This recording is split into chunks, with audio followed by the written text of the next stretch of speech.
Fairy Tales, legenda Gunung Tangkuban Perahu. Cerita legenda Gunung Tangkuban Perahu. Assalamualaikum warahmatullahi wabarakatuh. Perkenalkan, nama saya Putri Salsabila. Pada kesempatan ini, saya akan membawakan sebuah dongeng yang berasal dari Jawa Barat. Sang Kuryang dan Gunung Tangkuban Perahu. Iya.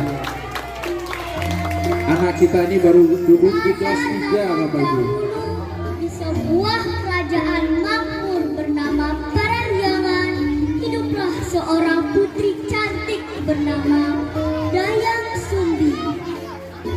Ia sangat suka menenun. Suatu hari, Dayang Sumbi menenun di teras istana. Tapi entah kenapa, pada saat itu Dayang Sumbi merasa sedikit lemas dan pusing, sehingga benang pitalannya itu jatuh berkali-kali. Dayang Sumbi menjadi malas untuk mengambilnya. Karena jengkel benang pitalannya jatuh terus-menerus, ia pun berkata, "Barang siapa yang mengambil benang pitalan ini untukku, aku bersumpah, jika dia laki-laki, akan kuambil dia sebagai suami." Betapa senangnya Dayang Sumbi melihat benang pitalannya itu sudah ada di dekatnya. Lalu siapa gerangan yang mengambil? Ternyata yang mengambil benang pitalannya itu adalah si Tumang, seekor anjing kerajaan yang terkenal setia dan sakti. "Akulah yang mengambil benang pitalan ini untukmu, Dayang Sumbi." "Hah? Kamu Tumang? Berarti kamu akan menjadi suamiku?" Bagaimanapun juga, Dayang Sumbi tidak bisa mencabut sumpahnya. Mereka pun menikah dan dikaruniai seorang bayi laki-laki yang berwujud manusia dan diberi nama Sang Kuryang.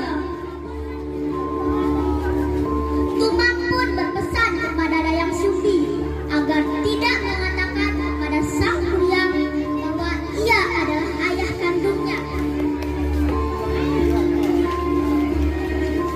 "Dayang Sumbi, istriku, janganlah kamu memberitahu kepada Sang Kuryang anak kita bahwa aku adalah ayah kandungnya." "Baiklah Tumang, aku tidak akan memberitahunya kepada anak kita Sang Kuryang." Sang Kuryang tumbuh menjadi anak laki-laki yang cerdas, sehat, dan lincah. Tumang selalu mengikuti kemana Sang Kuryang pergi, serta mengajarkan kesaktian yang ia miliki. Mereka sangat senang bermain. Suatu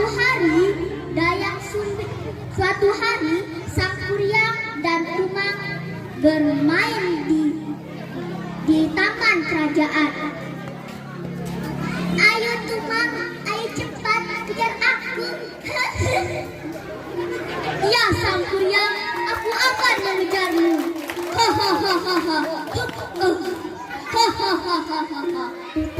Mereka sangat senang bermain. Sang Kuryang tidak mengetahui bahwa Tumang adalah ayah kandungnya. Dia mengira Tumang itu adalah anjing peliharaan semata. Suatu hari, Dayang Sumbi menyuruh Sang Kuryang pergi berburu binatang ke hutan karena esok akan ada pesta di istana. "Sang Kuryang anakku, pergilah kau berburu ke hutan ditemani Tumang karena esok akan ada pesta di istana." "Baik ibunda, aku pasti mendapatkan hasil buruan yang banyak." Sang Kuryang pun pergi bersama Tumang ke hutan. Tapi sayangnya, sampai hari gelap tiba, Sang Kuryang belum sama sekali mendapatkan hasil buruan. Karena jengkel, akhirnya Sang Kuryang dijadikan hasil buruannya. Ini ibunda hasil buruanku hari ini. Wah, terima kasih anakku Sang Kuryang. Dayang Sumbi tidak mengetahui bahwa daging itu adalah daging si Tumang yang sudah dibunuh oleh Sang Kuryang. Ia mengira daging itu adalah hasil buruan. Pesta pun berjalan dengan lancar. Dayang Sumbi menanyakan keberadaan Tumang kepada Sang Kuryang. Karena sampai pesta usai, Dayang Sumbi tidak pernah melihat Tumang. Sang Kuryang, anakku, apakah kau melihat Tumang? Sudah mencari ia kemana-mana, tapi ia tidak ada di sini. Apakah kau pernah melihat Tumang? Akhirnya Sang Kuryang mengakui perbuatannya.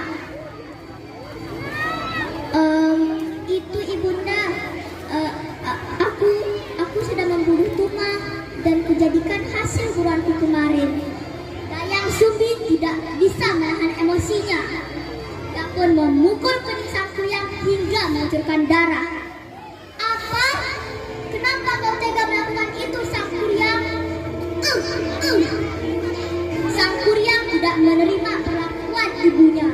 Dia pun pergi dari istana dan meninggalkan ibunya. Dayang Sumbi merasa menyesal karena telah memukul Sang Kuryang. Bagaimanapun juga Sang Kuryang adalah calon putra mahkota. Tidak ada yang boleh memukulnya. Akhirnya Dayang Sumbi pun diusir dari istana. Waktu pun berlalu.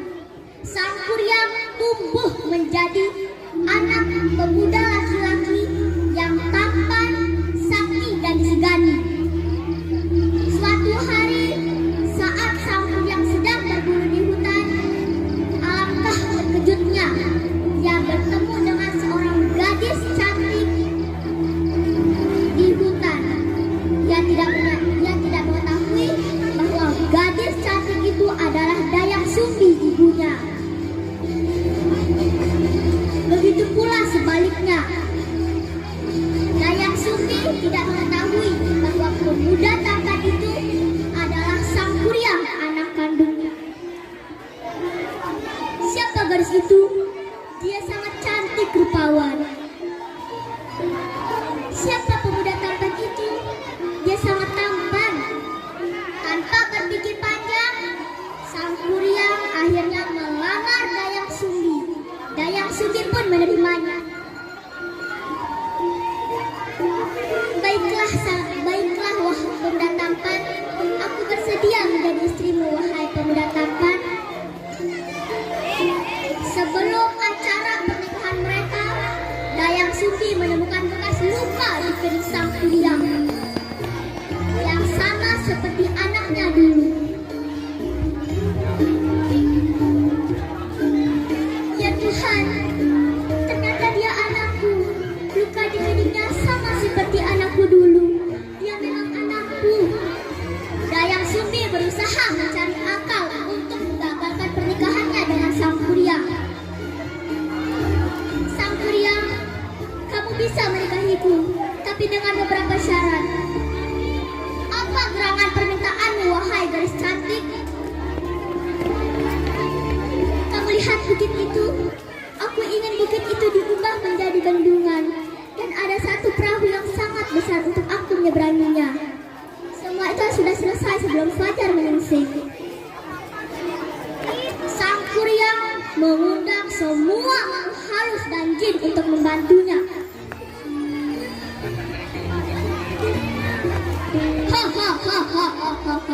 Akhirnya aku bisa mengubah bukit ini menjadi bendungan. Sekarang aku tinggal membuat perahu yang sangat besar. Sang Kuryang pergi menebang pohon raksasa yang sangat besar untuk menjadikan perahu. Dayang Sumbi merasa gelisah karena pekerjaan Sang Kuryang sebentar lagi sudah hampir selesai. Bagaimana ini?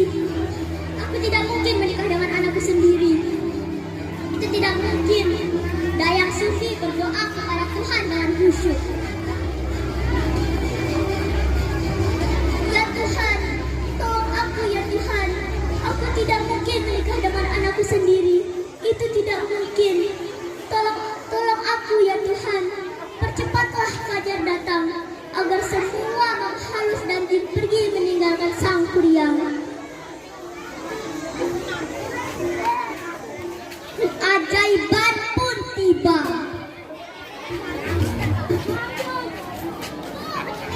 Fajar tiba lebih cepat.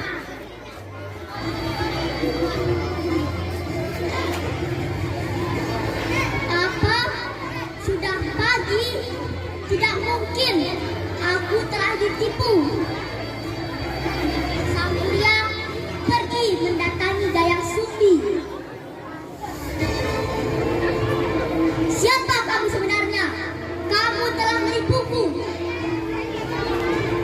Sang kuryang, ini ibu kandung. Tidak, kamu bukan ibuku. Aku tetap harus menikah denganmu. Saking marahnya sang kuryang, akhirnya sang kuryang menendang perahu yang telah ia buat hingga terjatuh terlungkup di sebuah bukit. Tidak, ini tidak mungkin.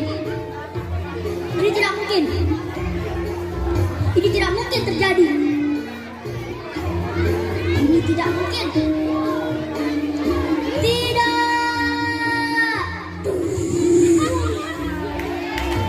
Seperti yang kita kenal sekarang. Sang kuryang, anakku. Yang kita kenal sekarang yaitu Gunung Tangkuban Perahu. Sekian dari saya. Wassalamualaikum warahmatullahi wabarakatuh. Waalaikumsalam warahmatullahi wabarakatuh. Hebat. Tepuk tangan yang meriah buat anak kita nih.